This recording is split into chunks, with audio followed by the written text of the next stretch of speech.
മലപ്പുറത്ത് ജില്ലാ പഞ്ചായത്ത് അംഗത്തിന്റെ നിക്ഷേപ തട്ടിപ്പിൽ നിക്ഷേപകർ മലപ്പുറം എസ് പിക്ക് പരാതി നൽകി. മക്കരപ്പറമ്പ് ഡിവിഷൻ മുസ്ലിം ലീഗ് അംഗം ടി ഹാരിസിനെതിരെയാണ് പരാതി. ജില്ലാ പഞ്ചായത്ത് പദ്ധതികളുടെ പേരിൽ ലാഭം വാഗ്ദാനം ചെയ്ത് ആയിരുന്നു തട്ടിപ്പ്. 25 കോടിയിലധികം രൂപ തട്ടിയെടുത്തെന്നും പരാതിയിൽ പറയുന്നു. വിവരങ്ങളുമായി കെ ടി സ്വാലിഹ് ചേരുകയാണ്. സ്വാലിഹ്, ഇത് എത്ര നാളായി ഇദ്ദേഹം ഈ പണി തുടങ്ങിയിട്ട്? 25 കോടിയിലധികം രൂപ ജില്ലാ പഞ്ചായത്തിന്റെ പദ്ധതികളുടെ പേരിൽ തട്ടിയെടുത്തു എന്ന് പറയുമ്പോൾ ഇത് മറ്റ് ആരും തിരിച്ചറിഞ്ഞില്ല, രാഷ്ട്രീയ പാർട്ടികൾ തിരിച്ചറിഞ്ഞില്ല എന്നാണോ മനസ്സിലാക്കേണ്ടത്?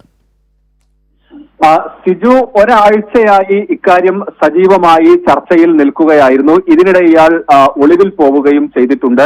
ദുബൈയിലേക്ക് കടന്നുവെന്നാണ് ഈ ഇരകൾ തന്നെ ഇപ്പോൾ പറയുന്നത്. മക്കരപ്പറമ്പ് ഡിവിഷനിൽ നിന്നുള്ള ജില്ലാ പഞ്ചായത്ത് അംഗമാണ്. യൂത്ത് ലീഗിന്റെ മലപ്പുറം ജില്ലാ ജോയിന്റ് സെക്രട്ടറി കൂടിയാണ് ടി ഹാരിസ്. ടി ഹാരിസ് ജില്ലാ പഞ്ചായത്ത് അംഗം എന്ന നിലയിൽ ജില്ലാ പഞ്ചായത്തിലെ പർച്ചേസ് കമ്മിറ്റി അംഗമാണ് എന്ന് ഇരകളോട്, ഈ ആളുകളോട് പറയുകയും ജില്ലാ പഞ്ചായത്ത് നടപ്പാക്കുന്ന ക്ഷേമ പദ്ധതികൾക്കായി വാങ്ങുന്ന മുച്ചക്ര വാഹനങ്ങൾ, അതോടൊപ്പം തന്നെ സ്കൂൾ വിദ്യാർത്ഥികൾക്ക് വിതരണം ചെയ്യുന്ന ലാപ്ടോപ്പുകൾ, സോളാർ ഇൻസ്റ്റലേഷനുകൾ, അതോടൊപ്പം തന്നെ മറ്റു ഓപ്പറേഷൻ തിയേറ്ററുകൾ, ഡയാലിസിസ് യൂണിറ്റുകൾ, ഇതൊക്കെ വാങ്ങാറുണ്ട്. അതെല്ലാം ഇയാൾ വഴിയാണ്, ഈ ടി ഹാരിസ് പരിചയമുള്ള ഏജൻസികൾ വഴിയാണ് വാങ്ങുന്നത്. അതിൽ വലിയ മാർജിനിൽ ലാഭം കിട്ടാറുണ്ട്.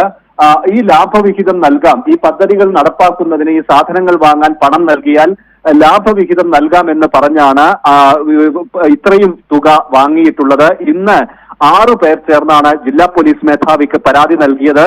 ഇതുവരെ ഇവരാരും തന്നെ പോലീസിൽ ഇതുമായി ബന്ധപ്പെട്ട ഒരു പരാതി നൽകിയിട്ടുണ്ടായിരുന്നില്ല. പകരം മുസ്ലിം ലീഗ് നേതൃത്വത്തിന് പരാതി നൽകിയിരുന്നു. ഇതേ തുടർന്ന് ഇയാളെ പ്രാഥമിക അംഗത്വത്തിൽ നിന്ന് നീക്കുകയും ചെയ്തിരുന്നു കഴിഞ്ഞ ദിവസം.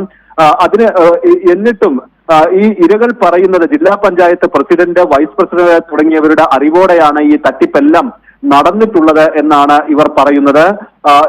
ഇവരെല്ലാം തന്നെ മുസ്ലിം ലീഗ് അംഗങ്ങൾ കൂടിയാണ്. മുസ്ലിം ലീഗ് കുടുംബങ്ങളും ബിസിനസ്സുകാരും ഒക്കെയാണ് ഇത്തരത്തിൽ വലിയ പദ്ധതികൾ. ഏത് പദ്ധതികളുടെ പേരിലാണ്? വിവിധ പദ്ധതികളെന്ന് മനസ്സിലായി, എന്നാലും പ്രധാനമായി എടുത്ത് ചൂണ്ടിക്കാട്ടാൻ കഴിയുന്ന ഏത് പദ്ധതികളാണ് ജില്ലാ പഞ്ചായത്ത് നടപ്പിലാക്കിയ പദ്ധതികളുടെ തട്ടിപ്പ് എന്ന് പറഞ്ഞ്? ഏതൊക്കെ പദ്ധതികൾ നമുക്ക് മനസ്സിലാക്കുന്നത്? ഇയാൾ വഴി അല്ല, ഇയാൾ ഒരു പദ്ധതിയിലും വഴിയുമല്ല തട്ടിപ്പ് നടത്തിയിട്ടുള്ളത്. ഈ പദ്ധതികൾ വാങ്ങാൻ, ഇത്തരത്തിലുള്ള സാധനങ്ങൾ വാങ്ങുന്നതിനായി പണം നൽകിയാൽ അതിലെ ലാഭവിഹിതം നൽകാം. ഇയാൾ വഴിയാണ് ജില്ലാ പഞ്ചായത്തിന്റെ സകല പദ്ധതികളും നടപ്പാക്കുന്നത്, ക്ഷേമ പദ്ധതികൾ, വലിയ പ്രൊജക്ടുകളെല്ലാം നടപ്പാക്കുന്നത് എന്ന് ഇയാൾ ഇവരെ എല്ലാം വിശ്വസിപ്പിച്ചിട്ടുണ്ട്. ഇതിനായി വലിയ തോതിൽ ഇങ്ങനെ നിക്ഷേപം സ്വീകരിക്കുകയും ചെയ്തിരിക്കുകയാണ്.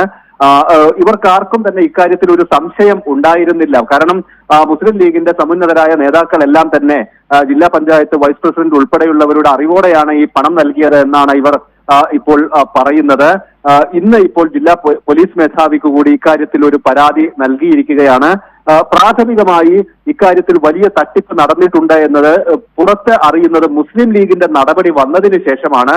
കാരണം ഇവർ ഇത് പരാതി നൽകിയ ഉടൻ തന്നെ ഈ ടി ഹാരിസിനെ പുറത്താക്കി മുഖം രക്ഷിക്കുന്ന ഒരു നടപടി മുസ്ലിം ലീഗിന്റെ ഭാഗത്തുനിന്നുണ്ടായി. പക്ഷെ പിന്നീട് ഇതുമായി ബന്ധപ്പെട്ട ഒരു സ്വാലിഹാണ് മലപ്പുറത്തെ ലീഗ് ജില്ലാ നേതാവിന്റെ തട്ടിപ്പുമായി ബന്ധപ്പെട്ട വിവരങ്ങൾ, മലപ്പുറം ജില്ലാ പഞ്ചായത്ത് അംഗത്തിന്റെ തട്ടിപ്പുമായി ബന്ധപ്പെട്ട വിവരങ്ങൾ പങ്കുവച്ചത്.